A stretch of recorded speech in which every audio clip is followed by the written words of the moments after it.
The warning alarm screamed through the trading station, and Taman looked up from his coffee. He was sitting in the pilot's lounge waiting for his cargo ship to finish refueling. It was supposed to be a quiet morning, just another routine stop on another routine supply run. Through the large window, he saw something that made his blood run cold. A massive transport vessel was spinning out of control near the docking platforms. Smoke poured from its hull. Debris flew in every direction like deadly rain. Hull breach on the Royal Transport, the station computer announced in a calm voice that didn't match the chaos outside. All personnel evacuate Docking Bay 7 immediately. Taman stood up, his coffee forgotten. The Royal Transport. That meant important aliens were on that ship. Probably the Velrathi, since this was their sector of space. He watched as station security scrambled to respond, but they were too slow. Everything was happening too fast. Then he saw it. A small emergency pod ejected from the dying ship, tumbling wildly through the debris field. It was tiny, child-sized. The pod's lights were flashing red, which meant its systems were failing. Nobody else seemed to notice it. All the security teams were focused on the main ship, trying to stabilize it before it crashed into the station. The small pod drifted further away, spinning helplessly toward the dark of space. Taman's feet were moving before his brain caught up. He ran out of the lounge and down the corridor to the emergency equipment lockers. His hands shook as he pulled on a spacesuit. He'd done emergency spacewalks before, but never like this. Never in the middle of a disaster. "What are you doing?" A station worker shouted at him. "There's a kid out there," Taman said, sealing his helmet. "In a pod. Nobody's going for them. You're crazy. The debris field will kill you." Taman didn't answer. He grabbed a magnetic tether and clipped it to his belt. Then he stepped into the airlock and hit the emergency release. The void of space opened before him, silent and deadly. Taman activated his suit thrusters and launched himself toward the small pod. It was about 300 meters away, but it was drifting fast. He had to reach it before it got too far from the station. Chunks of metal flew past him. A piece of hull plating the size of a car tumbled by. So close he could have touched it. Taman twisted his body and fired his thrusters to dodge. His heart hammered in his chest. Every instinct screamed at him to turn back, but he could see the pod now, closer. Through its small window, he saw movement inside. Someone was alive in there. A warning flashed on his helmet display. The pod's oxygen was at 15%. Whoever was inside had maybe 10 minutes of air left. Maybe less. Taman pushed his thrusters to maximum. His fuel gauge dropped rapidly, but he didn't care. Speed was everything now. He stretched out his hand as he got closer, fingers reaching for the pod's grab handle. He missed. The pod spun just out of reach, and Taman sailed past it. No, he couldn't fail. Not now. He fired his side thrusters and twisted around, using precious fuel to reverse his direction. This time, his fingers caught the handle and held tight. The pod's window was cracked. Through it, Taman saw a small alien child. She had pale blue skin and large dark eyes filled with terror. She was Velrathi, probably no more than 7 or 8 years old. Her little hands pressed against the window. The pod's systems were completely dead. The emergency beacon wasn't even working. No wonder security hadn't spotted her. Taman tried to access the pod's controls, but nothing responded. The whole thing was fried. He looked at his own suit's display. His oxygen was good for another hour. The pod's oxygen was at 9% now. The child inside was breathing fast, panicking. She'd use up what little air remained even faster. Taman made a decision that he knew was insane. He unsealed the emergency port on his suit and connected it directly to the pod's air intake valve. Then he manually overrode his suit's safety systems. His own oxygen supply began flowing into the pod. His helmet display immediately flashed red warnings. His air supply would now last maybe 30 minutes instead of an hour. If rescue didn't come in time, they'd both die out here. The little girl's eyes went wide as fresh air rushed into her pod. She stopped panicking and stared at Taman through the cracked window. He gave her what he hoped was a reassuring smile, even though she probably couldn't see it through his dark helmet visor. Now came the hard part. Getting back to the station, Taman fired his thrusters and began pulling the pod with him. It was heavy and awkward. His fuel gauge dropped to 50%, then 40%. The debris field was still dangerous. He had to move slowly and carefully, even though every second counted. A massive piece of the destroyed ship tumbled toward them. Taman saw it coming and tried to maneuver, but the pod's weight made him sluggish. The debris was going to hit them. At the last second, Taman fired all his thrusters at once and pushed the pod down with all his strength. The debris missed them by inches, but the maneuver cost him. His fuel dropped to 20%. His oxygen was at 15% now, the same level the pod had been when he found it.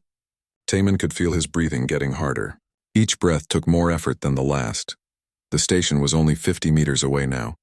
So close, but his thrusters sputtered. 10% fuel, 5%. Then nothing. They were drifting now with no way to control their movement. Taman looked at his oxygen display. 8%. His vision started to blur at the edges. His hands felt numb. Then something grabbed onto him. Strong hands in security suits. They'd finally noticed him. The security team pulled Taman and the pod toward the station airlock. Everything felt distant now, like he was watching it happen to someone else. The airlock doors closed. Air rushed in. Taman's helmet was removed and he gasped, sucking in deep breaths. His lungs burned. Station medics were suddenly everywhere, checking him with scanners and speaking words he couldn't quite understand. Other medics were opening the pod. The little Velrathi girl spilled out crying but alive. She looked around frantically until her eyes found Taman. Even as the medics tried to check her, she pulled away and ran to him. She grabbed his hand with her small blue fingers and wouldn't let go. She spoke in her own language, words Taman couldn't understand. But he didn't need a translation to know she was saying thank you. Taman tried to say something back, but his vision went dark. The last thing he felt was the child's hand holding his as he collapsed on the cold station floor. He'd done it. She was safe. That was all that mattered. Everything else could wait. Taman woke up in the softest bed he'd ever felt. For a moment, he thought he was dreaming. The sheets were smooth like water, and the room smelled like flowers he couldn't name. Soft blue light came from the ceiling, gentle on his eyes. This wasn't the station's medical bay. That place had been all white walls and harsh lights and the smell of disinfectant. This room looked like something from a luxury hotel. No, more than that. It looked royal. He sat up slowly. His body ached, but not as badly as he expected. Medical monitors beeped quietly beside the bed. Through a large window, he could see stars and a beautiful blue planet below. He wasn't on the station anymore. He was on a ship. A very fancy ship. The door opened with a soft sound and 3 figures entered. 2 were guards, tall and imposing in silver armor, but it was the 3rd figure that made Taman's breath catch. She was Velrathi, like the child he'd saved, but fully grown. Her skin was a deeper blue, and she wore robes that seemed to shimmer with their own light. Jewels decorated her forehead and neck. Her eyes were the same dark color as the little girl's, but they held the weight of authority. This was someone important, someone powerful. She looked at Taman for a long moment, then spoke. Her voice was musical, lilting in a language he didn't understand. One of the guards stepped forward and held up a small device. A translator. "I am Queen Mion of the Velrathi Empire," the device said in perfect human standard language. "You saved my daughter's life." Taman's mind went blank. Queen. He'd saved a queen's daughter. He'd saved a princess. I just did what anyone would do, Taman managed to say. The queen's expression didn't change, but something flickered in her eyes. "No, most would not have done what you did. Most would have calculated the risk and chosen safety. You chose differently." She moved closer to his bed, her robes trailing behind her like water. "My daughter, Princess Isul, is the heir to our empire. She is everything to me, everything to our people. And you, a stranger, risked your life without hesitation to save her. Is she okay?" Taman asked. That was all he really wanted to know. For the first time, the queen's stern expression softened slightly. "She is well. Thanks to you. She has been asking to see you, but I wanted to speak with you first." "Okay," Taman said carefully. "I'm glad she's safe, and I appreciate the nice medical room, but I should probably get back to my ship." "I have cargo runs scheduled and—" "You do not understand," the queen interrupted gently. "You cannot simply return to your life. Not yet." Something cold formed in Taman's stomach. "What do you mean?" The queen gestured, and one of the guards brought forward a chair. She sat down, somehow making the simple action look elegant. In Velrathi culture, when someone saves the life of royalty under certain circumstances, a bond is formed. "We call it the life debt of the throne." "A life debt?" Taman repeated.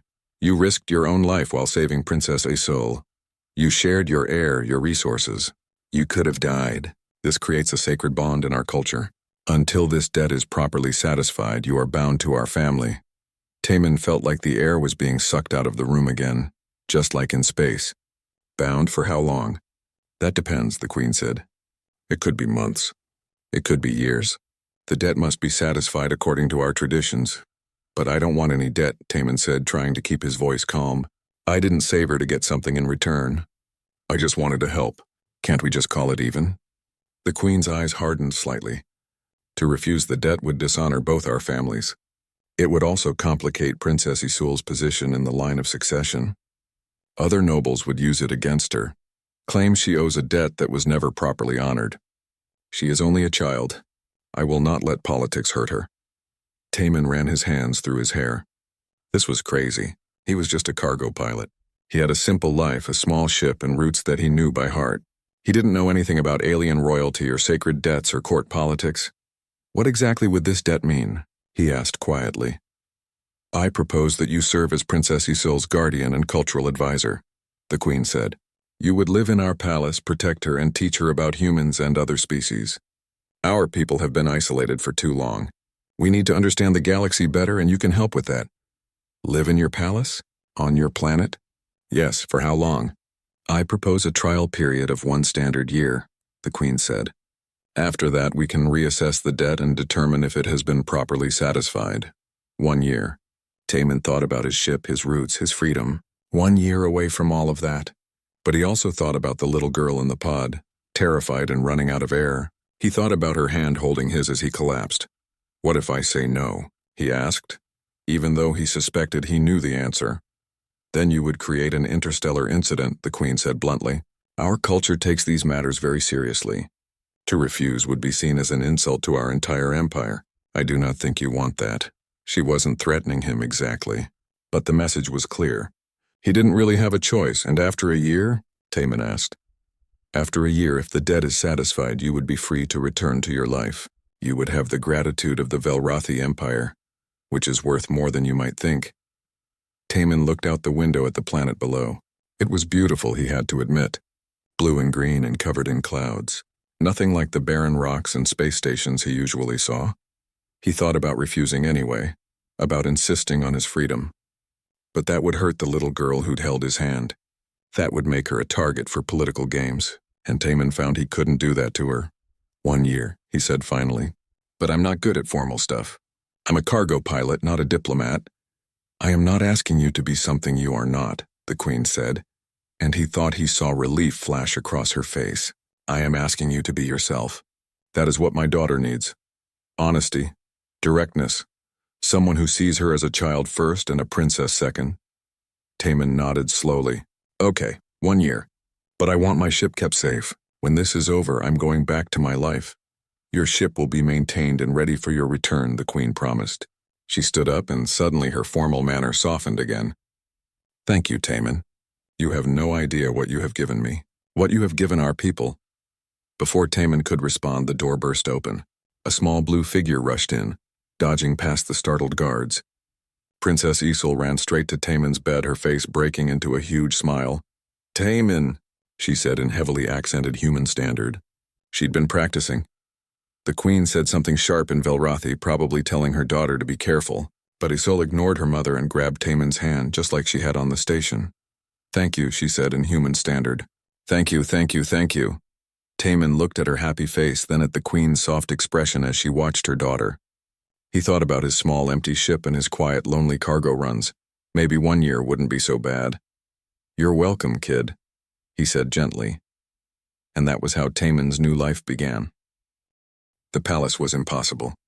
That was Taman's first thought when the royal transport descended through the clouds. Towers of crystal and stone reached toward the sky, connected by bridges that seemed to float on air. Gardens hung in the spaces between buildings, full of plants that glowed with soft light. It looked like something from a dream. Beautiful, yes? Princess Isolde said beside him, proud of her home. Yeah, Taman admitted. It's beautiful, beautiful and completely alien. Nothing like the simple stations and colony worlds he was used to. As they landed, Taman felt his nervousness growing. He was a cargo pilot about to live in a palace. This was insane. The palace staff lined up to meet them. There were dozens of Velrathi in elegant robes, all bowing as the queen passed. They looked at Taman with open curiosity. A human in the royal palace. That probably didn't happen often. A tall Velrathi male stepped forward. He was older than the queen, with darker blue skin and scars on his neck. His robes were military style, and he carried himself like a soldier. His eyes swept over Taman with obvious disapproval. "This is Lord Deho," Queen Mian said. "He is my chief military advisor and commander of the royal guard." "Welcome," Deho said in human standard, though his tone suggested he meant the opposite. "I hope you will not find palace life too complicated for someone of your background." Taman recognized an insult when he heard one, even a polite one.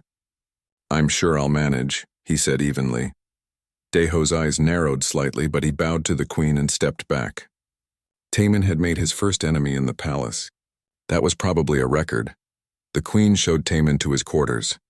They were bigger than his entire ship. The bedroom alone was twice the size of his cargo bay.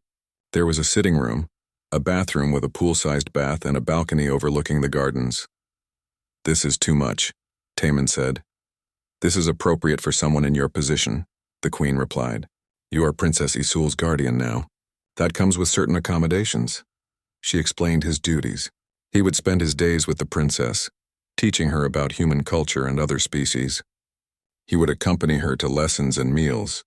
He would be trained in palace security protocols and Velrathi combat arts in case of danger. "Combat arts?" Taman asked.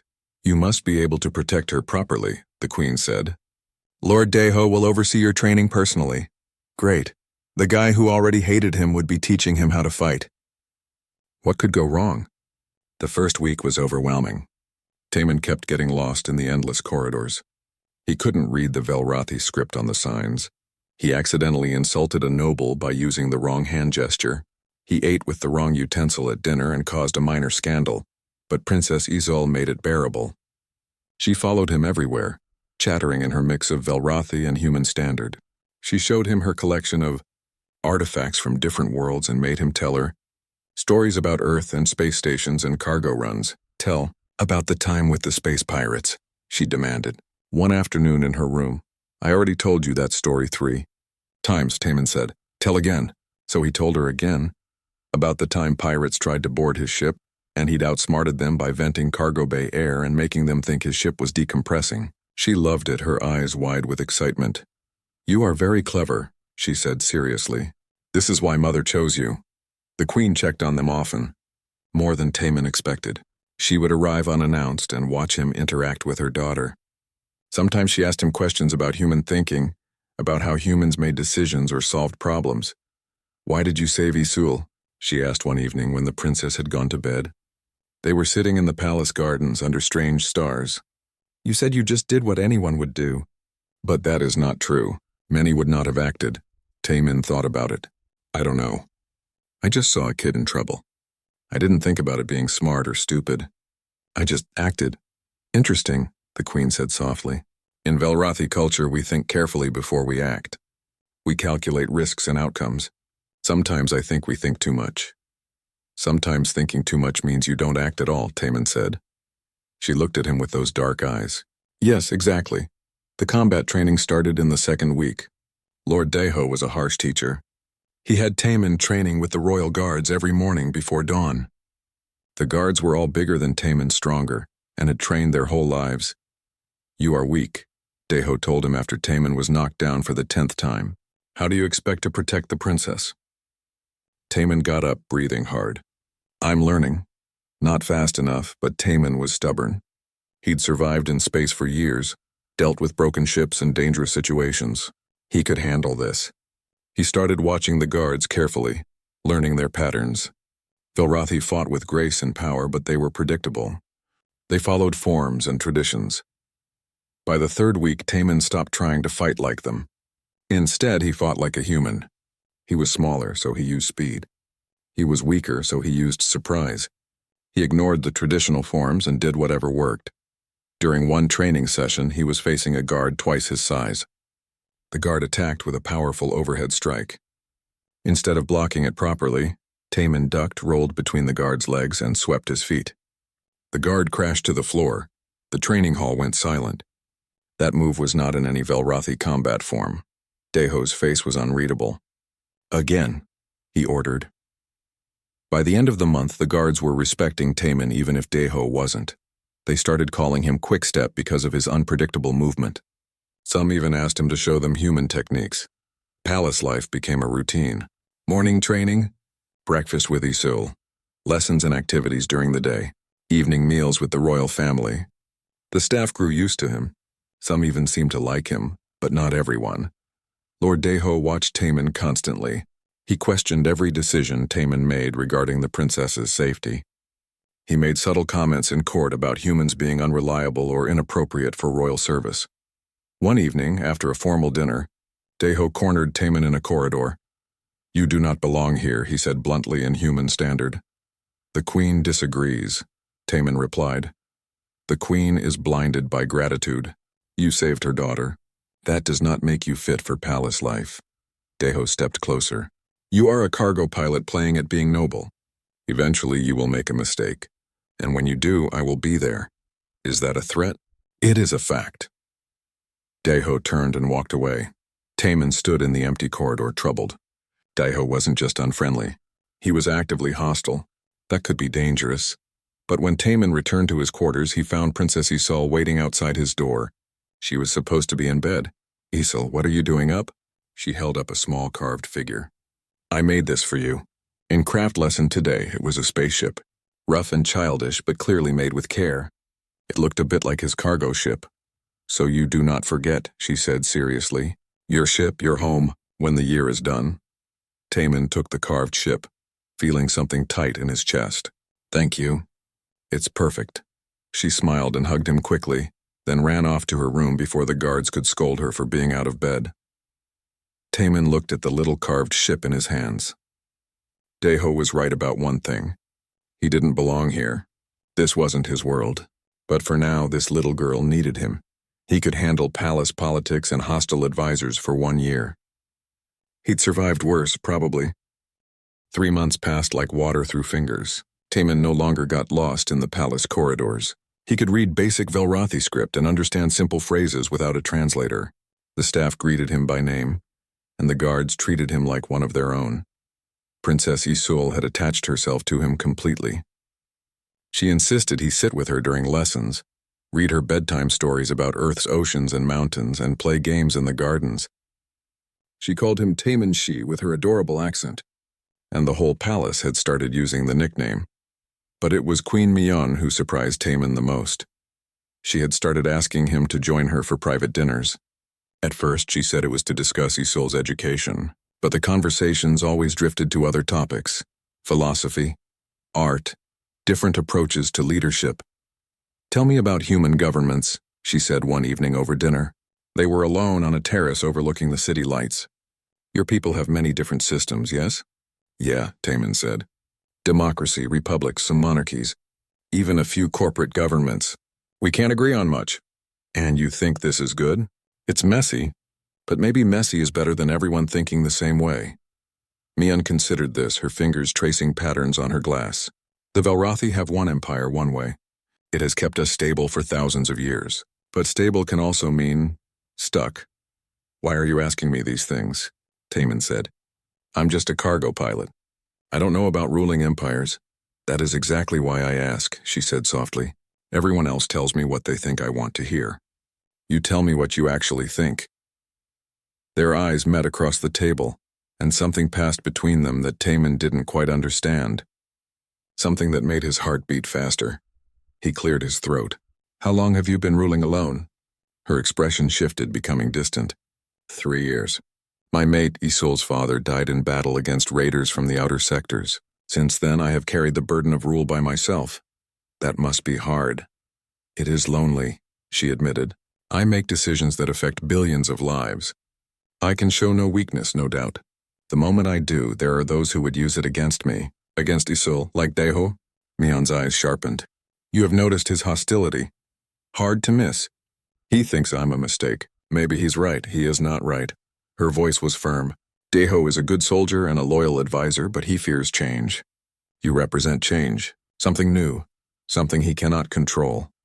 She reached across the table and touched Taemin's hand. It was a light touch, barely there, but it sent electricity through him. "You have been good for Isil," she said quietly. "And for me." I had forgotten what it was like to speak freely with someone, to not always be the queen. Taemin didn't know what to say to that. He was saved from answering by the arrival of guards with the next course of the meal.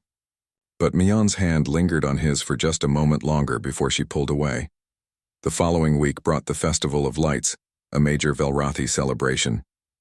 The palace was decorated with thousands of glowing crystals. Nobles from across the empire attended, filling the halls with their elegant robes and important conversations. Taemin wore formal clothes that felt uncomfortable and too fancy. He stood near the wall during the grand ceremony trying to be invisible.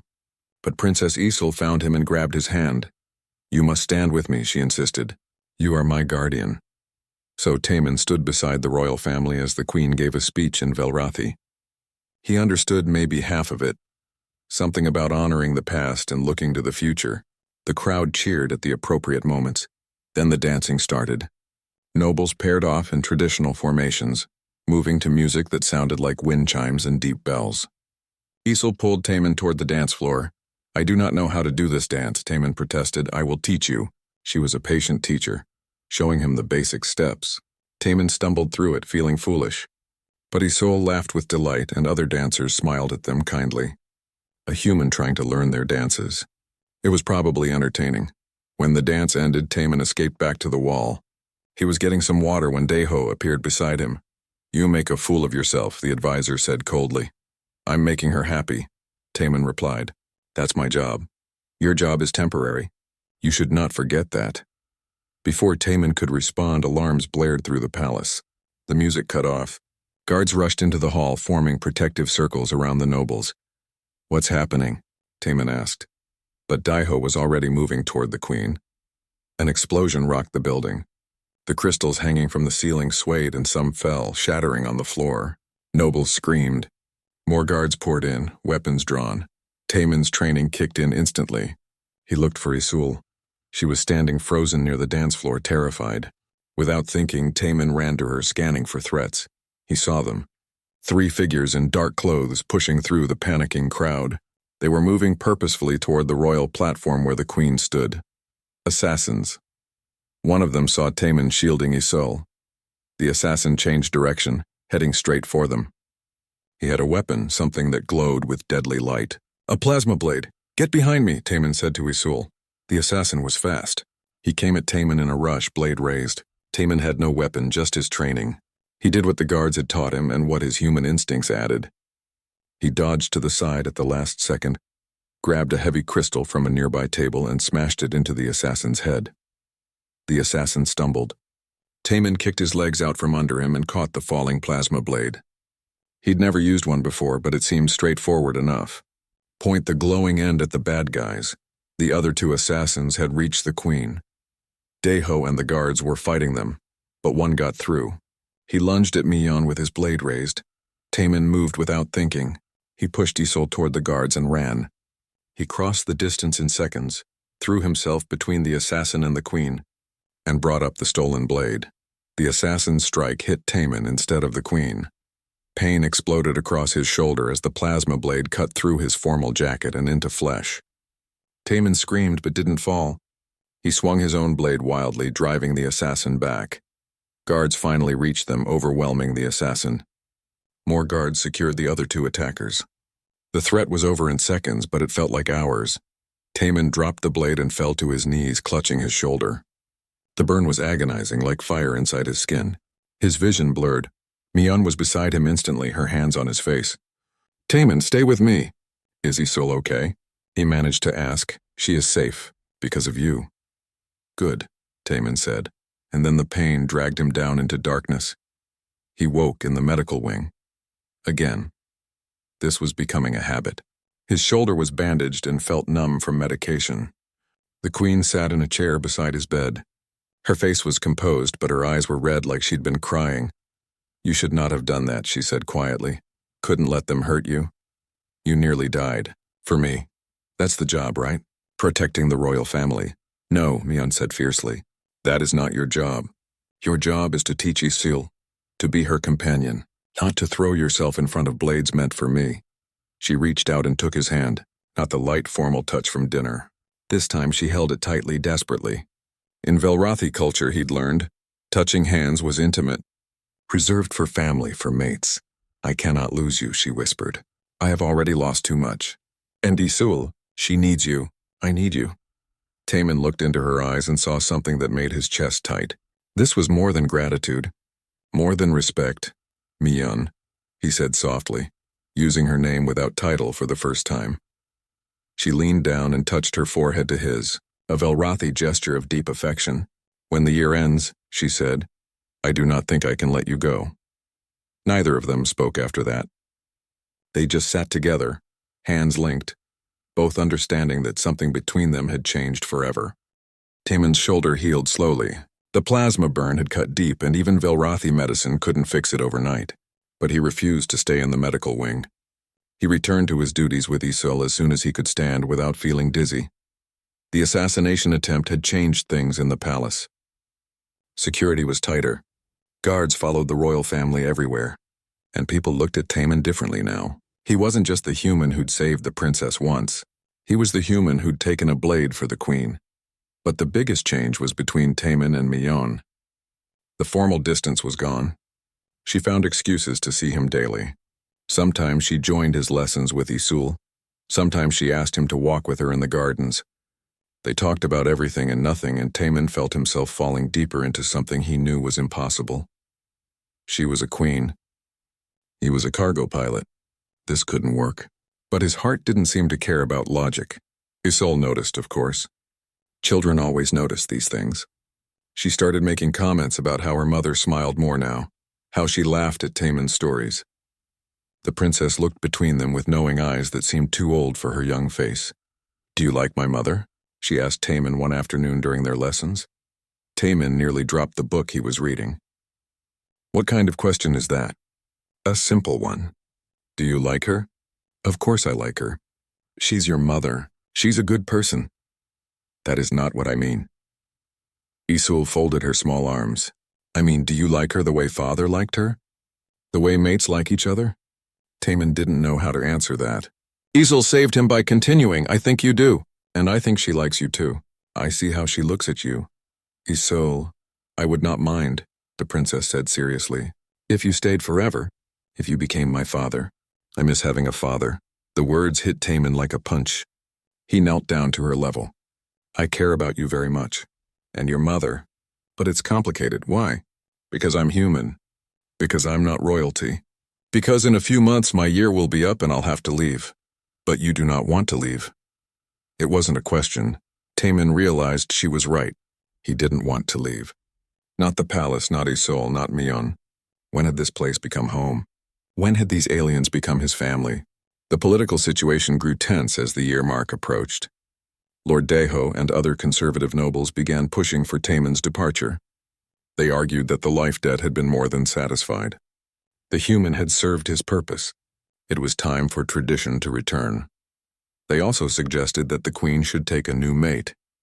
A proper Velrathi noble who could help her rule and give Isul siblings. The royal line needed to be secure, they said. The queen couldn't remain alone forever. Taman heard these discussions through the palace gossip network. The staff liked him and kept him informed. Each time he heard about nobles discussing the queen's future mate, something dark and jealous twisted in his stomach. One evening, Deho confronted Taman directly. They met in the training hall and the advisor's hostility was now open. Your year is almost complete, Deho said. You will be leaving soon. That was the agreement, Taman said carefully. Good, because you have overstayed your usefulness. The queen has become attached to you. This is not healthy for her or for the empire. That's not for you to decide. Deho's eyes narrowed. I have served this throne for 30 years. I was here when the queen was born. I trained her mate. I held her when she wept at his funeral. I know what is best for her, and it is not a human who will leave her in the end. Maybe you should let her decide what's best for herself. She cannot think clearly about you. You saved her daughter. You took a blade for her. She feels gratitude and affection, but these are not the foundations for a true partnership. Deho stepped closer. You will leave when the year ends. If you care for her at all, you will not make this harder than it needs to be. Taman wanted to argue, but he couldn't, because Deho was partly right. The queen deserved someone who belonged in her world, someone who could truly help her rule, not a cargo pilot playing at being royal. The next day, Mion summoned Taman to the throne room. It was a formal summons, which was unusual now. When he arrived, he found the entire court assembled. Nobles in their finest robes lined the hall. Guards stood at attention. This was official. The queen sat on her throne, regal and distant. For a moment, she looked nothing like the woman who'd held his hand and touched her forehead to his. She was every inch a queen. Taman of Earth, she said in a formal voice. You have served my house for nearly 1 full year. You have protected my daughter. You have honored the life debt of the throne. For this I am grateful. Taman's heart sank. This was it. The dismissal, but Mion continued. Your service has been extraordinary. So extraordinary that I wish to offer you a permanent position in my court. The hall erupted in shocked whispers. Taman stood frozen. I propose, Mion said clearly, that you remain as not just my daughter's guardian, but as my partner in ruling this empire. I offer you the position of prince consort. The whispers became shouts. Nobles turned to each other in disbelief. Deho looked like he'd been struck. This was unprecedented. A humanist prince consort? As the queen's mate?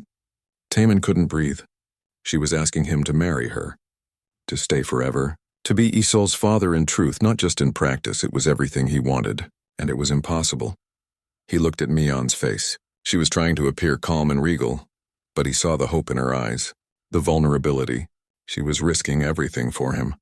Her reputation, her standing with the nobles, the stability of her empire, and that was exactly why he couldn't accept.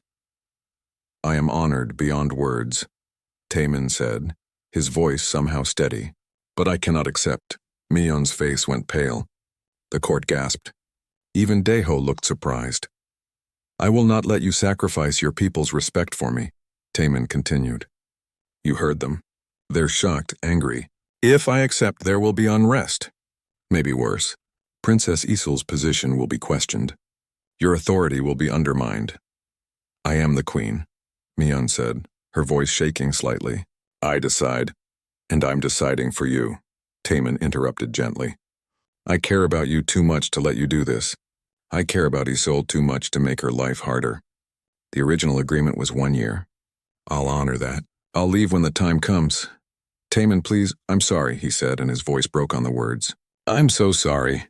He turned and walked out of the throne room. Behind him, he heard Mion's controlled voice dismissing the court, but he also heard something else. A small choked sound that might have been a sob. Isol found him that night in his quarters. He was packing his few belongings. The princess stood in the doorway, tears streaming down her face. You are leaving, she said. You are leaving us. I have to. You do not have to. Mother asked you to stay. I want you to stay, I know, but sometimes wanting something isn't enough. Taman knelt down to her. Your mother is an amazing queen. She needs a partner who can help her rule without causing problems. That's not me. You are wrong, Isol said fiercely. You are exactly what we need. You make her happy. You make me happy. Nothing else matters. I wish that were true. Isol threw her arms around him, sobbing. Taman held her, his own tears finally falling. He thought he was doing the right thing. But seeing her pain, he wasn't sure anymore. When she finally pulled away, her face was red and puffy. I will never forgive you, she said with all the drama of a heartbroken child. Then she ran from the room. Taman finished packing in silence. Tomorrow, a transport would take him back to the trading station. Back to his ship. Back to his old life. He should be happy. He was getting his freedom back. But all he felt was empty. The transport lifted off at dawn. Taman sat by the window and watched the palace shrink below him. The crystal towers caught the morning light, beautiful and distant. He'd said goodbye to the staff, to the guards he'd trained with. But he hadn't seen Mion or Isul, probably for the best. Goodbyes were already hard enough. His ship was waiting for him at the trading station, exactly as promised. The queen had kept her word. It had been maintained perfectly, fueled and ready to go. Taman walked up the cargo ramp and felt nothing. This was supposed to be coming home. But the ship felt empty and cold. He was checking the navigation systems when his communicator buzzed. A message from the palace. Probably some formal farewell from the Queen's office. Taemin almost deleted it without reading, but something made him open it. The message was short, encrypted, and marked urgent. It was from Quan, one of the royal guards he'd become friends with. Emergency. Daeho has taken control of the palace. The Queen and Princess are prisoners. He's calling it protective custody, but we know it's a coup. Military is confused. Many are loyal to Daeho. We need help, please. Taemin read the message 3 times, his hands shaking. A coup. Daeho had waited until Taemin left, then made his move. Mayun and Isul were in danger. He ran to the transport station and found the captain who'd brought him up. I need to go back. Right now. The captain, a weathered Velrathi woman, looked confused. The palace closed all traffic an hour ago. Military lockdown. No ships in or out. I thought it was just exercises, but it's not exercises. It's a coup. I have to get back. Are you insane? Even if I wanted to help you, they'd shoot us down. Taemin looked around the docking bay desperately. Then he saw it. A small maintenance shuttle in the corner, used for station repairs. It was old, barely armed, and probably slow. But it was small enough to slip past sensors if he was lucky and crazy enough. I don't need your help, Taemin said. Thanks for the ride. He ran to the shuttle before anyone could stop him. The controls were universal standard, something he knew well. He fired up the engines and launched before station security realized what was happening. The shuttle wasn't built for atmospheric entry, especially not the hot approach he needed. Warning alarm screamed at him as he pushed the engines too hard. The hull heated up, rattling and groaning. Taemin ignored it all. He had one thought in his mind. Get to them. He came in low over the palace city, dodging surprise defense turrets. Someone was definitely tracking him now, but he was moving too fast for their targeting systems. He crashed the shuttle into the palace gardens, tearing up the glowing plants and leaving a trail of burning vegetation.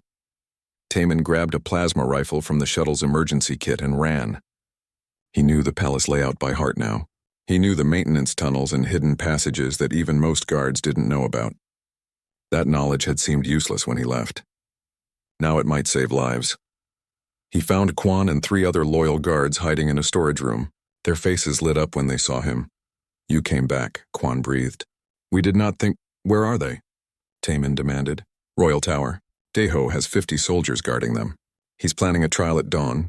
We all know what that means, a show trial, then execution. Daeho would claim the Queen had become unfit to rule, that he was saving the Empire.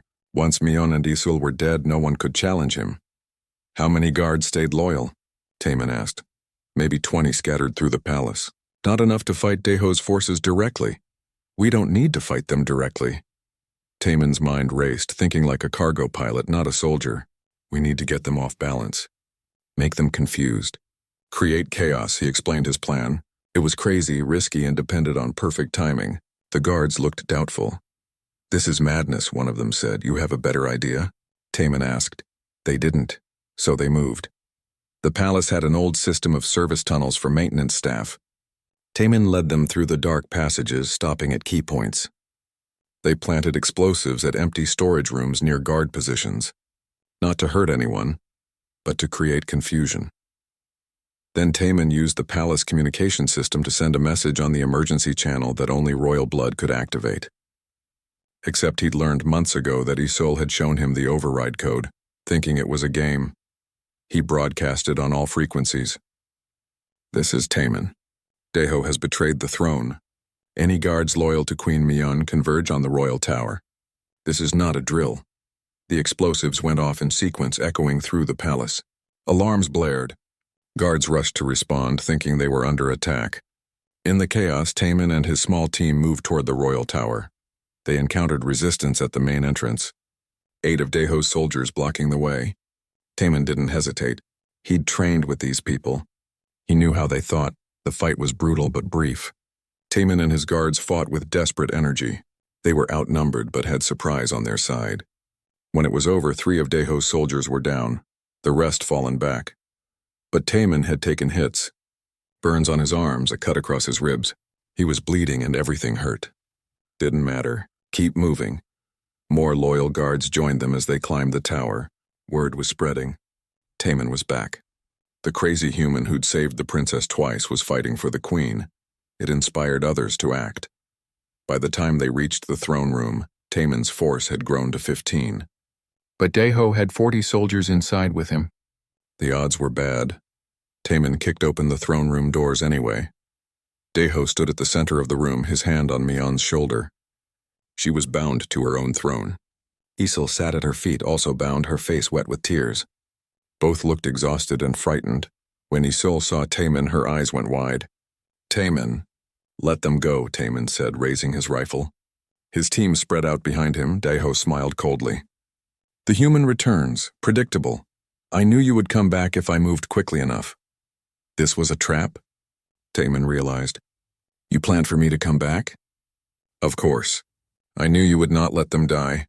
Human emotional attachment. So predictable." Daeho drew a blade. "Now I can eliminate all my problems at once. The weak queen, the half-breed heir, and the human corruption that poisoned our court. I am the queen," Mion shouted. "And I command you to stand down." "You have no authority here anymore," Daeho said. "The court has voted. You are unfit to rule. Liar," Quan yelled. "The court votes at dawn. You have taken power illegally." Daeho shrugged. "A minor detail. By dawn it will not matter." Taemin's rifle was trained on Daeho, but the advisor was too close to Mion. One wrong move and he could hurt her. The other soldiers in the room had their weapons raised. "A standoff. You cannot win this," Daeho said to Taemin. "Even if you kill me, my soldiers will kill you all. Including them." He gestured to Mion and Isul. "Maybe," Taemin admitted. "But you'll be dead too. That work for you?" For the first time, uncertainty crossed Daeho's face. Then Isul did something that changed everything. The little princess, who'd been sitting quietly, suddenly twisted and bit Daeho's leg. Hard. Daeho jerked away in surprise and pain. In that split second, Mion threw herself sideways off the throne, away from him. Taemin fired. His shot hit Daeho's shoulder, spinning the advisor around. Chaos erupted. The throne room exploded into fighting. Taemin ran toward Mion and Isul, dodging plasma bolts. He reached them and cut their bindings with a knife. Mion grabbed his face. "You came back," she gasped. "Always," he said. Then he saw Isul's hand move to her chest. She touched something there, hidden under her robes. "A small device Father showed me," she said, "before he died. In case of emergency." She pressed the device. Immediately, a high-pitched tone filled the room, broadcasting on frequencies Taemin couldn't hear but that the Velrathi clearly could. It was the royal emergency beacon. Only direct royalty could activate it. Throughout the planet, every loyal military unit heard that beacon. They knew exactly where the princess was, and they knew she was in danger. The fighting in the throne room slowed as Daeho's soldiers realized what had happened. Their coup had failed. The real military was coming, and they had been caught betraying the throne. Some of them dropped their weapons immediately. Others tried to flee. Daeho, wounded and bleeding, stared at Isul with disbelief. "You clever child," he whispered. Then he collapsed. 2 minutes later, the throne room doors burst open and elite military units poured in. The coup was over. Taemin woke to the now familiar sight of the medical wing ceiling. Third time. He was definitely making this a habit. His whole body ached, wrapped in bandages and hooked to monitors. But he was alive. A small weight rested against his side. He looked down and saw Princess Isil curled up in the medical bed with him, fast asleep. Her hand gripped his shirt like she was afraid he'd disappear if she let go. The door opened softly and Queen Mion entered. She looked exhausted, her robes wrinkled, her hair not perfectly arranged like usual. But she was safe. That was all that mattered. "You should not be awake yet," she said quietly, moving to his bedside. "The doctor said you pushed your body far beyond safe limits. Is Daeho in custody? He will stand trial for treason." Mion sat in the chair beside the bed, careful not to wake her daughter. His coup had support from conservative nobles, but when the military saw what he had done, that support vanished. "No one wants to be associated with him now." "Good. Why did you come back?" Mion asked softly. "You were safe. You were free. You could have gone anywhere in the galaxy." Taemin looked at Isul's sleeping face, then at Mion. "Because you needed me. Both of you. That's all that mattered. You could have died." "Yeah, but I didn't." Mion's eyes filled with tears. She took his hand in both of hers. "When I heard you had come back, that you were fighting through the palace to reach us, I thought my heart would stop. And I realized something. What? That I was a fool. I let you leave because I was afraid of what the court would think. I was afraid of causing instability, but almost losing you made me understand that none of that matters. Not compared to you. Taman squeezed her hand. The court saw you risk your life to save the throne, again. Mion smiled through her tears. You have become something of a legend in the last few days. The human who came back. The guards are calling you the loyal one. Even the conservative nobles who opposed you before are singing your praises. That seems convenient. Very convenient. It seems your dramatic rescue has solved our political problems. Mion leaned closer. The court is now asking me when I will make you prince consort. They think I am being too slow about it. Taman laughed, then winced because it hurt his ribs. Really? Really? Apparently refusing to marry you would now be seen as insulting the human who saved us all. Her expression turned serious. But I do not ask because of politics. I ask because I love you. I think I have loved you since you shared your air with my daughter in space. I just did not let myself admit it. I love you too, Taman said. Both of you. Then stay. Not because of a debt. Not because of duty. Stay because this is your home now. Because we are your family. Before Taman could answer, Isolde stirred. She opened her eyes and looked up at him. Her face broke into the biggest smile he'd ever seen. You stayed, she whispered. Yeah, kid, I stayed. She sat up and hugged him carefully, mindful of his injuries. Does this mean you will be my father? My real father? Taman looked at Mion, who nodded with tears in her eyes. He looked back at Isolde. If you want me to be. I do. Can I call you Appa? I'd like that. Isolde squealed with joy and hugged him tighter. Mion joined the embrace, and for a long moment they just held each other. A queen, a princess, and a cargo pilot. The strangest family in the galaxy. But family nonetheless. The days that followed were busy. Taman recovered slowly, though the doctors were amazed at how stubborn humans could be. Isolde barely left his side, chattering about everything and nothing, making plans for when he was better. The court prepared for the formal ceremonies. Deho's trial was swift. He was found guilty of treason and exiled to a prison colony on the Empire's edge. His co-conspirators received lesser sentences. The conservative faction that had supported him quietly disappeared from court politics. 3 weeks after the coup, Taman stood in the throne room again. But this time it was filled with celebration, not confrontation. Nobles in their finest robes lined the hall.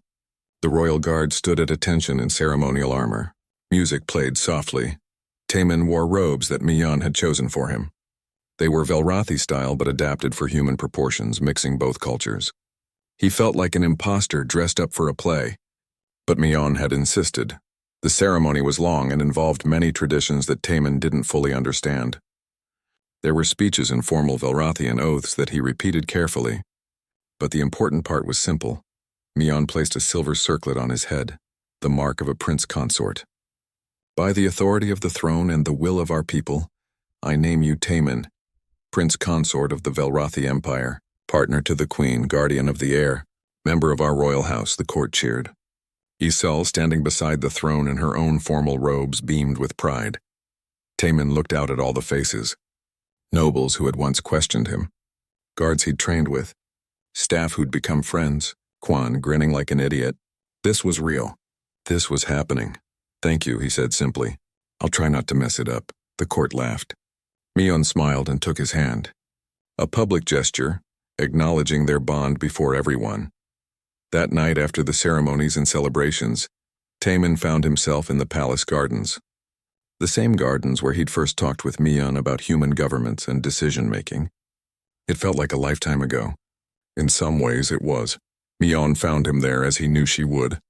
She was no longer in her ceremonial robes, but in a simple dress. Just a woman, not a queen. Regretting your choice already?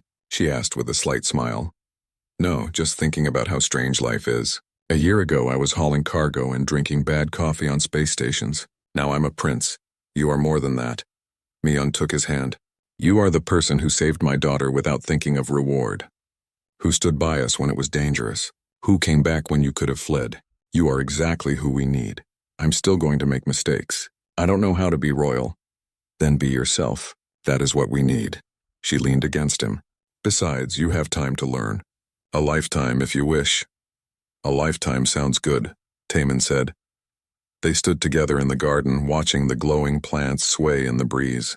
In the distance, Taman could see the lights of the city spreading to the horizon. So many lives, so much responsibility. It should have been terrifying, but he had Mion beside him. He had Isol, who would burst into his room tomorrow morning demanding he read her stories. He had friends among the guards and staff. He had purpose. The next morning, Isol did exactly what he expected. She bounded into his quarters before dawn, full of energy. Appa. Appa, come see. They brought your ship. Taman followed her to the palace hangar. There, sitting among the royal vessels, was his old cargo ship. It looked small and battered next to the sleek Velrathi ships, but it had been cleaned and maintained perfectly. I asked Mother to keep it here, Isol explained, so we can fly it sometimes. She said on rest days, we can be a normal family and go on cargo runs together. Taman looked at his ship, then at the happy little girl beside him.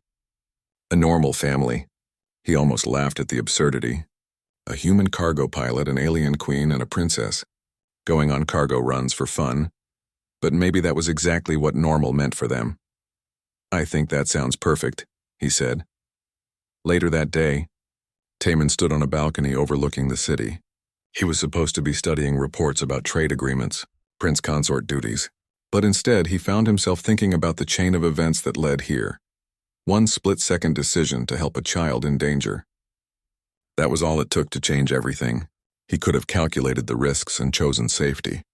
But he'd acted on instinct, on the simple human impulse to help someone in need.